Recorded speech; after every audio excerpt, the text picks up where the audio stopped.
est-ce que vous limiteriez le droit à l'avortement? Non, je vous pose la question. Ah d'accord, d'accord. Mais parce Oui ou que non? vous avez raison de me poser la question Oui ou parce qu'on non? raconte n'importe quoi sur moi. Alors oui ou Non, non? je ne limiterai pas le droit à l'avortement. Le droit à l'avortement sera respecté. On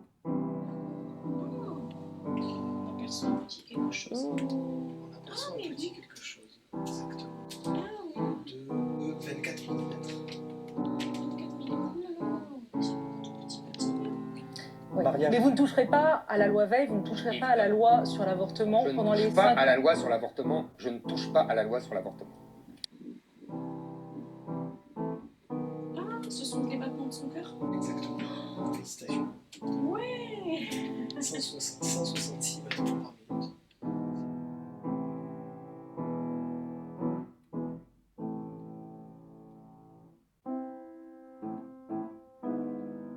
Les gens qui venaient avant, ils s'assimilaient à la culture française qui est imprégnée de la laïcité, tout simplement parce que la culture française est chrétienne et que la laïcité a retourné le christianisme,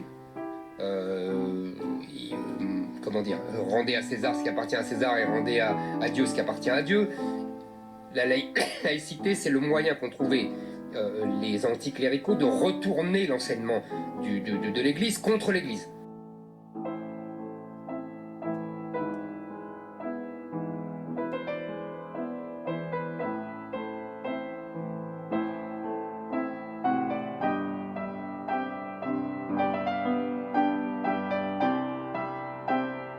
C'est simple à comprendre. Soit on s'assimile à la culture française avec ce que j'ai dit, et là, la laïcité est naturelle, soit on refuse de s'assimiler à la culture française, et la laïcité est une horreur. Là, c'est tout.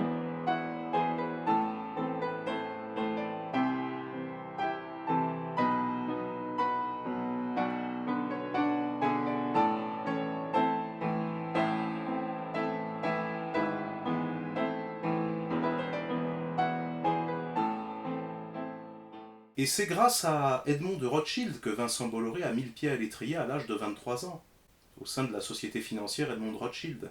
Vincent Bolloré doit toute sa carrière à Edmond de Rothschild, grand ami de sa famille maternelle, de sa famille Goldschmidt. Donc vous voyez... Mais il n'est pas juif. Ah si. Le nom de Rothschild vous est familier. Nous avons à l'Élysée actuellement Emmanuel Macron, ancien associé gérant de la banque Rothschild, pistonné grâce à Jacques Attali, Alain Minck, etc. Eh bien, le nom de Rothschild n'est pas étranger au candidat Zemmour. Je vous ai parlé de Vincent Bolloré, je peux aussi vous parler de l'équipe qui entoure Zemmour, notamment s'agissant de la partie financière, Julien Madar, Jonathan Adler, deux anciens de la banque Rothschild. Ah! Tiens donc, dans la narration médiatique, Zemmour se fait copieusement traiter d'antisémite, de révisionniste, de négationniste. Vous imaginez, président de la France, un youpin algérien, non mais attends, n'importe quoi. De raciste, de pétainiste. C'est ça qui est très pervers dans le système. C'est que les gens finissent par voir Zemmour non pas comme il est vraiment, mais comme l'opposition le dépeint de manière caricaturale. Zemmour n'est pas pétainiste. Certains voudraient qu'il le soit, mais il ne l'est pas. Il a dit qu'il n'était pas pétainiste. D'abord, je voudrais dire que je ne réhabilite absolument pas le régime du maréchal Pétain. Je ne suis pas pétainiste. Moi, vous savez, je vous disais que nous n'avions pas eu la même histoire.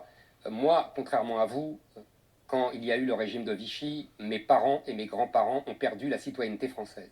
Quand j'étais enfant, ma grand-mère m'a montré une carte d'identité avec marqué « juif indigène ». Ça fait une petite différence entre vous, voyez, mon cher monsieur le maire. Mais... Et donc, ne me faites pas le défenseur du régime de Vichy qui, moi, m'a meurtri. Donc, Zemmour a dit explicitement ne pas être pétainiste, mais médiatiquement, vous entendez un concert d'injures contre Zemmour au motif qu'il serait pétainiste, et donc, on finit par admettre qu'il est pétainiste, alors qu'il ne l'est pas. C'est ça la force du système. Et certains catholiques voudraient voir en Zemmour un sauveur de la France. Moi je vous le dis, il n'y a qu'un seul juif qui peut sauver la France, c'est notre Seigneur Jésus-Christ. Ne cherchez pas ailleurs. Zemmour le dit à tort et à travers, je veux sauver la France, je serai au second tour, je serai élu. Bon, par contre, il n'est pas sûr d'avoir ses 500 signatures. Cherchez l'erreur, mais tout est comme ça chez Zemmour.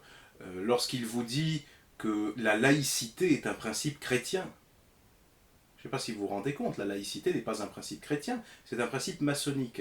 La loi de 1905 est une loi totalement maçonnique.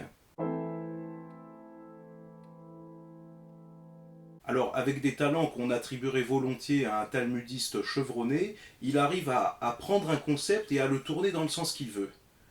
Il est capable de vous dire, par exemple, comme il l'a écrit dans son livre Destin français, que Saint Louis, le roi très chrétien Saint Louis, est en réalité un roi juif, alors qu'il a brûlé le Talmud. Et quand Mélenchon lui fait remarquer que Saint Louis faisait porter aux juifs un signe distinctif, Zemmour nous dit que c'était pour faire comme les musulmans. Le grand Saint-Louis, d'accord, a inventé un signe distinctif pour les juifs et a inventé le percement de la langue au fer rouge pour ceux qui étaient des hérétiques. Qu'il a imité Alors, sur le dans monde l'histoire de musulman. France, faut un peu trier. Il a imité sur le monde musulman, vous savez, la roue. vous êtes obsédé. Ah bah oui, mais c'est Vous intéressant. êtes obsédé. Mais ah oui.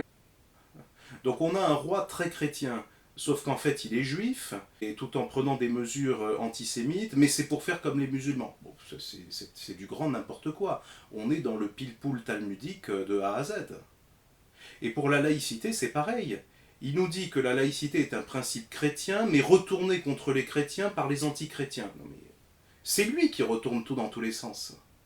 C'est sa spécialité. Ne vous y trompez pas, Zemmour n'est pas musulman, il n'est pas protestant, il n'est pas bouddhiste. Vous voyez où je veux en venir, hein? Bon. Et d'ailleurs, notez comme c'est curieux, il y a des années, il disait qu'il était un juif français. Moi, je suis un juif français. Très simple. Un israélite français, comme disait ma mère. Et ça me va très bien. Mais maintenant, il nous dit qu'il est un Français de confession juive. Moi, je suis un Français de confession juive assumé. Notez à quel point les deux sont contradictoires. Parce que si vous dites que vous êtes juif français, c'est-à-dire que vous êtes d'abord juif avant d'être français. Et qu'est-ce que c'est pour Zemmour être juif? La question lui avait été posée. Il a répondu être juif, c'est avoir une mère juive. Qu'est-ce que c'est être juif pour vous?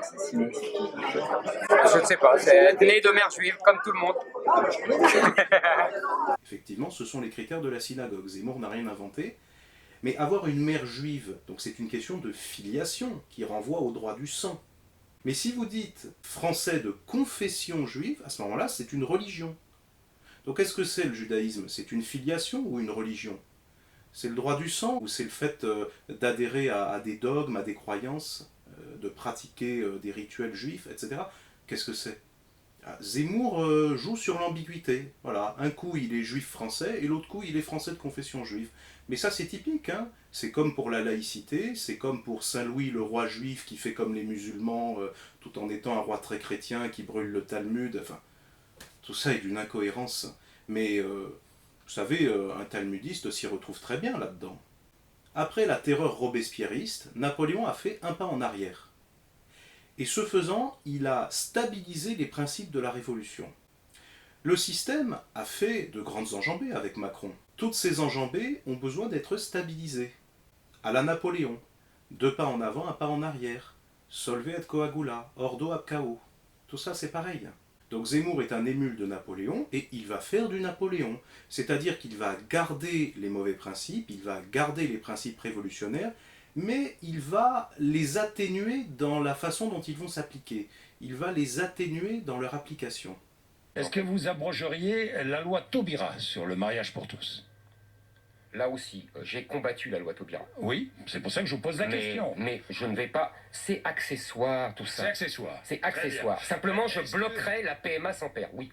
Donc vous n'abrogez pas le mariage Voilà. pour tous, si j'ai bien compris. Voilà. En revanche, la PMA pour toutes, si j'ai bien compris également, Là, vous avez déjà répondu. vous l'abrogez. Absolument. Vous avez dit, je suis philosophiquement pour la peine de mort. Est-ce que vous reviendrez sur l'abolition? Non. Ce n'est Bon, pas... d'accord. Vous Bon. comprenez qu'il y a des priorités. Par exemple, il est philosophiquement contre l'union des invertis, le prétendu mariage homosexuel, il est philosophiquement pour la peine de mort, mais il n'y changera presque rien. Tout au plus est-il contre la PMA sans père, mais ça n'ira pas plus loin. Voilà, 2 pas en avant, 1 pas en arrière. On garde les faux principes, mais on les atténue dans leur application. C'est du Napoléon. Zemmour, grand admirateur de Napoléon, va faire du Napoléon. Voilà, tout simplement. Et tous ces catholiques, ou soi-disant tels, et tous ces hommes de droite, ou soi-disant tels, qui veulent voter pour Zemmour, on a l'impression que ces gens-là oublient que Zemmour est pour la laïcité maçonnique, et je vous renvoie vers une brochure qui vient récemment d'être éditée par les éditions Saint-Rémy. C'est un opuscule de Monseigneur Join, tiré de la Revue internationale des sociétés secrètes. Monseigneur Join recense les avis de l'épiscopat français dans les années 1920, et l'épiscopat français était unanime pour dire qu'il est impossible de voter pour un candidat qui souhaite maintenir la loi de 1905. C'est le cas de Zemmour. En plus, il y a chez Zemmour une torsion de la vérité, une torsion des principes, des concepts qui est insupportable et qui est totalement hypocrite. Je reconnais au moins davantage de franchise à M. Mélenchon, qui lui, de ce point de vue-là, est moins dangereux. Il n'est pas vrai que la laïcité soit la laïcisation du christianisme. Mélenchon avait même cité l'encyclique Vehementernos de Saint-Pidis face à Marine Le Pen.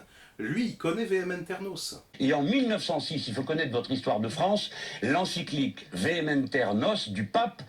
Voilà, il connaît mieux l'histoire de France que Marine Le Pen, que Zemmour, que Philippe de Villiers et que tous ces pseudo-défenseurs de la France qui veulent maintenir la laïcité, un principe maçonnique, tout en nous faisant croire que c'est un principe chrétien. Quelle imposture!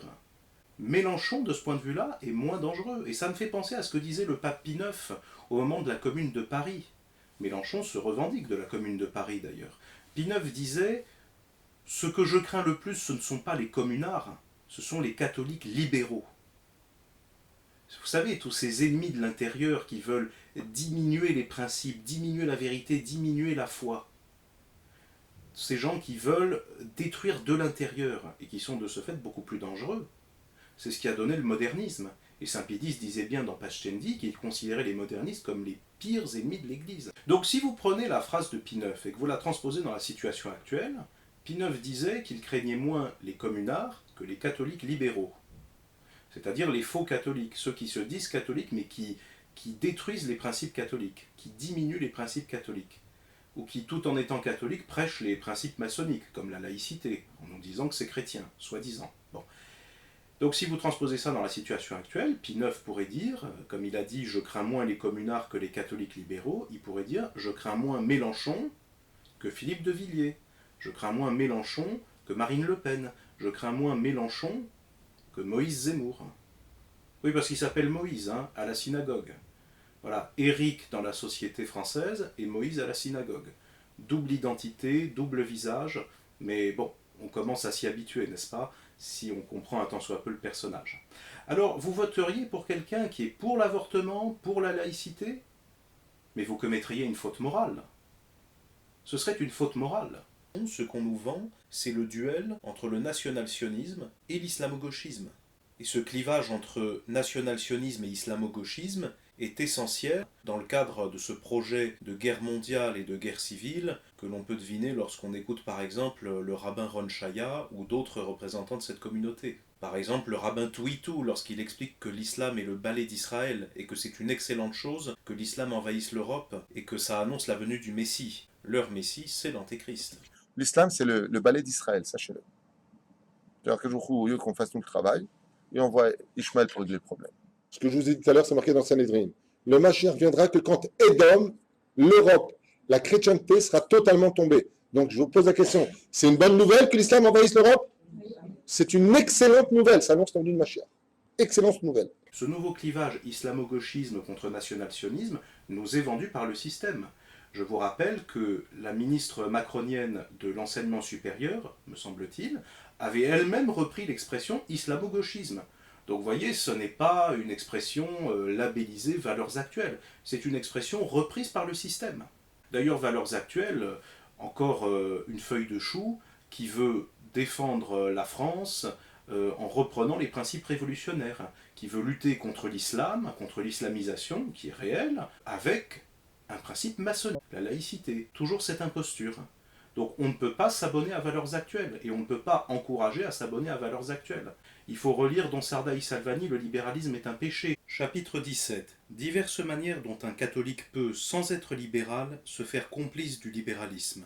C'est faire acte de complicité que de s'abonner à un journal libéral, ou de le recommander dans un journal de saine doctrine, de déplorer sa chute ou sa suspension par un faux esprit de camaraderie, ou par un sentiment de courtoisie non moins faux. S'abonner à un journal libéral, c'est fournir de l'argent pour fomenter le libéralisme, et de plus, c'est porter par son exemple un autre imprudent à le lire. En outre, c'est procurer à sa famille et aux amis de la maison une lecture plus ou moins empoisonnée. Combien de mauvais journaux seraient obligés de renoncer à leur pernicieuse et déplorable propagande s'ils n'étaient soutenus par des souscripteurs trop naïfs. Don Sarda y Salvani, Le libéralisme est un péché, 1887, livre publié avec les félicitations du Saint-Siège. Et malheureusement, énormément de Français, de gens qui se disent de droite, de gens qui se disent catholiques, et même Nonunakum, vont tomber dans le panneau. Parce que, évidemment, le démon ne change pas une tactique qui marche. La tactique Napoléon marche beaucoup mieux que la tactique Robespierre. Et la tactique Robespierre est justement là pour permettre la tactique Napoléon. Pour faire un pas en arrière, il faut d'abord faire 2 pas en avant. Macron a fait 2 pas en avant, puis avant lui, il y a même eu Hollande. Hollande et Macron ont fait 2 pas en avant, mais je dirais même plus, enfin, ils ont au moins fait 2 pas en avant, et maintenant Zemmour va faire un petit pas en arrière pour stabiliser tout ça, pour empêcher que ça explose, pour empêcher que la révolution se détruise elle-même. Parce que la révolution détruit, mais elle doit perdurer en même temps, donc elle avance de manière boiteuse. Parce que le démon, il a un pied fourchu, donc il fait 2 pas en avant, un pas en arrière. C'est comme le serpent, un coup à droite, un coup à gauche. Et le serpent, il a une double langue. Le serpent, il change de peau. Donc la révolution va changer de peau en passant de Macron à Zemmour, mais le venin est toujours le même. Et que ce soit la rhétorique de droite ou la rhétorique de gauche, les faux principes sont les mêmes. Hein ? Ne vous laissez pas séduire par la double langue du serpent. Qu'il vous tienne le langage de Macron ou celui de Zemmour, les faux principes révolutionnaires sont toujours les mêmes. On ne reviendra pas sur l'avortement, on ne reviendra pas sur la laïcité, on ne reviendra pas sur l'union des invertis, le prétendu mariage homosexuel, on ne reviendra pas sur l'abolition de la peine de mort. Au passage, Zemmour a dit que ce n'était pas une priorité. Excusez-moi, mais le jus gladii, le droit de prononcer une peine capitale, c'est fondamental. Quand la Judée a été envahie par Rome, qu'est-ce qu'ont fait les Romains en premier lieu? Eh bien, ils ont confisqué aux Juifs la possibilité de prononcer la peine capitale. Et c'est pour ça que lorsque les Juifs ont voulu faire condamner notre Seigneur, et qu'ils avaient eux-mêmes déjà prononcé la peine capitale, alors que théoriquement ils n'en avaient pas le droit, mais ils ont fait une espèce de division artificielle en disant non, mais on n'a pas le droit de l'appliquer, mais on peut quand même la prononcer. Tout ça est très bien expliqué par les frères Lehmann dans Valeurs de l'Assemblée qui condamna notre Seigneur. Quand ils sont allés voir Ponce Pilate, c'était pas par plaisir d'aller voir Ponce Pilate, c'est parce qu'ils n'avaient pas le choix. La Judée était envahie par Rome, et c'est là qu'ils ont dit que son sang retombe sur nous et sur nos enfants.